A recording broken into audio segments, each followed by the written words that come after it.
कि टेंडर भी पिडब्ल्यूडी करेगा, ई मेजरमेंट भी करेगा, पेमेंट भी वही करेगा, आप खाली सुपरविजन करेंगे और सुपरविजन भी करने की कोई गारंटी आपकी नहीं कि आपसे ही सुपरविजन कराया जाएगा। ये है कहीं पिछली मोड की बात यहाँ पर ये कि 7वें वेतन में जो हमने साथ में लड़ाई लड़ी उसमें मैनेजमेंट हमारे साथ पूरी तरीके से पूर्णतः सहयोग कर रहा था, चाहे वो राजा मित्तल साहब हो, चाहे वो गहलोत साहब रहे हो, जो भी प्रबंध निदेशक रहे हमारे साथ उसने पूरा सहयोग किया। और माननीय केशव प्रसाद मौर्य जी जो हमारे उप मुख्यमंत्री लोक निर्माण विभाग के मंत्री थे उनका भी हमें पूर्ण सहयोग प्राप्त हुआ। और इत्तेफाक ऐसा रहा कि जब तक एक आज इतने दिनों बाद ही बात समझ में आई और अभी कल एक हमारी चर्चा हुई एक बहुत ही बीजेपी में दखल रखने वाले जाने वाले लोगों से, तो उन्हें ये बात कही कि और ये बात अब समझ में भी आ गई कि जब तक के केशव प्रसाद मौर्य जी हमारे पीडब्ल्यूडी मिनिस्टर थे और सेतु निगम के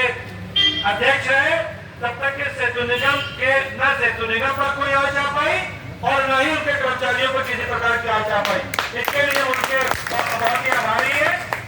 और जो 7वां वेतन लगा वो केशव प्रसाद मौर्य जी और माननीय योगी जी के जो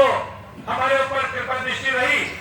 उसके हिसाब से हमारा 7वां वेतन लगा। वर्तमान का जो प्रबंध निदेशक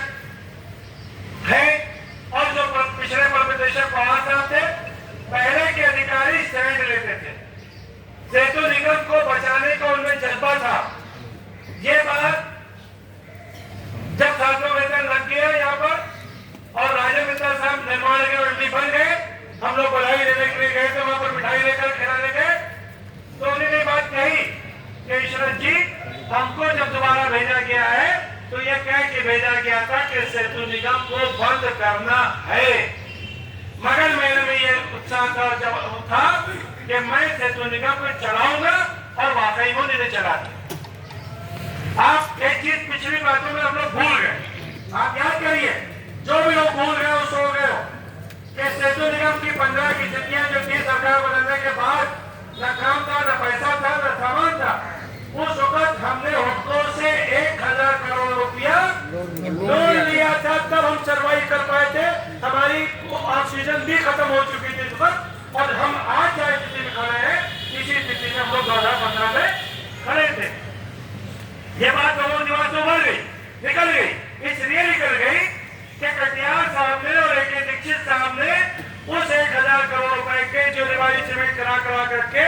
सारा पैसा जो हमको जो लोन दिया था वो बराबर करके उसको जमा कर दिया। इसलिए आप लोग सब सो गए और सब भूल गए,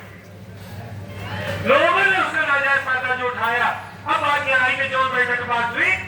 तो जब राजा रामचंद्र जी ने बात शुरू की उस बात को हमने बाद में कहा कि साहब एक तो ये होना है कि EPCO मोड पर जाना है और हमारा कोई अस्तित्व नहीं बचने वाला है। तो हमने ये बात कही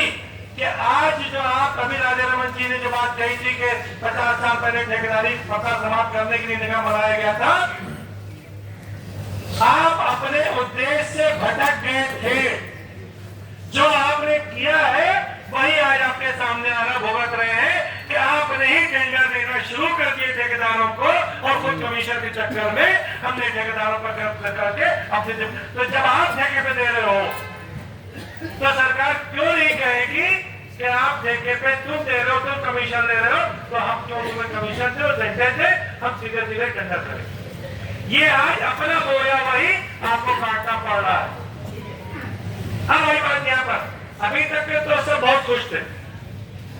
जैसा अभी जो आंखें खोली है, अब तो 2 महीने से 3 महीने से मीटिंगें कर रहे हैं, यहाँ पर खड़े चिल्ला रहे, पागलों तरीके से बोल रहे,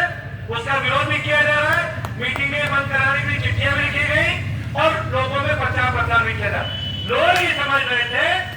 कि आग लगी है तो ये सारे कर्मचारियों पे जाएगी, कर्मचारी भगा दिया जाए, निकाल दिया जाए, कुछ भी हो जाएगा, हम तो PMC करेंगे, हम तो टेंडर पे देंगे, PWD काम हमको देगा, हम टेंडर को उठाएंगे, उसको टेंडर को हम बेचेंगे और उससे कमीशन खाएंगे और हम पैसा कमाएंगे और इन कर्मचारियों को लाभ पड़ना, हमसे कोई फर्क नहीं पड़ता। हकीकत यही है। आज जब उनको ये पता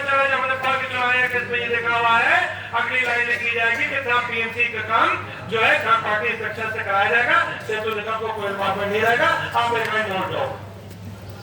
तब इनके कान खड़े होकर के कि अब तो हम भी लाइन से बाहर हो जाएंगे, हमारा सेतु निगम ही का अस्तित्व खत्म हो जाएगा, तो हम क्या करेंगे। तब ये चिट्ठियां जारी हुई। आज भी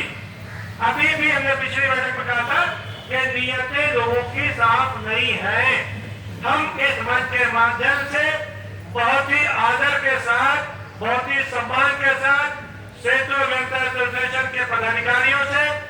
सेतु डिप्लोमा होल्डर इंजीनियर एसोसिएशन के पदाधिकारियों से,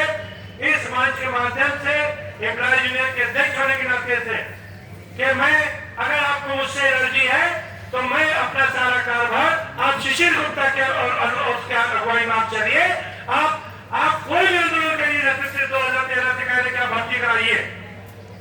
अगर सेतु निगम को बचाना है तो आपकी जिम्मेदारी बनती है। हमारे किसी भी हेल्पर ने कोई टेंडर किया है, न हमारे किसी वेंडर ने कोई टेंडर किया है, न हमारे किसी अकाउंटेंट ने कोई टेंडर किया है, न हमारे किसी बाबू ने कोई टेंडर किया है, न हमारे किसी भी पदाधिकारी ने, कर्मचारी ने कोई टेंडर का काम नहीं किया है। जो भी टेंडर बेचे हैं, जो भी टेंडर आप लोगों ने किए हैं, जो भी आप लोगों ने गड़बड़ियां शुरू की है, चाहे सेतु निगम को उसके 2 दिन देखना पड़ रहे हैं, उसके जिम्मेदार आप हैं, क्योंकि ये परिपाटी आपने शुरू की है। और आज भी आपके पास समय है, मैं ये बात बराबर ही बात कह रहा हूँ कि आज भी आपके पास समय है कि आपने 60 या 62 या 65 काम जो एपीसी मोड पे टेंडर दे रखे हैं उनको आप छोड़िए, और जैसे उन्होंने आपके पास जो 200 काम आप कर रहे हो उनमें आप अपनी प्रतिभा दिखाइए, अपनी एफिशिएंसी दिखाइए, उन कामों को समय से पूरा कराइए, उन कामों को बढ़ाए रिवाइज किए पूरा कराइए, और अपनी क्षमता दिखाकर सरकार के सामने खड़े होइए कि साहब आज हमारे में सत्ता है और हम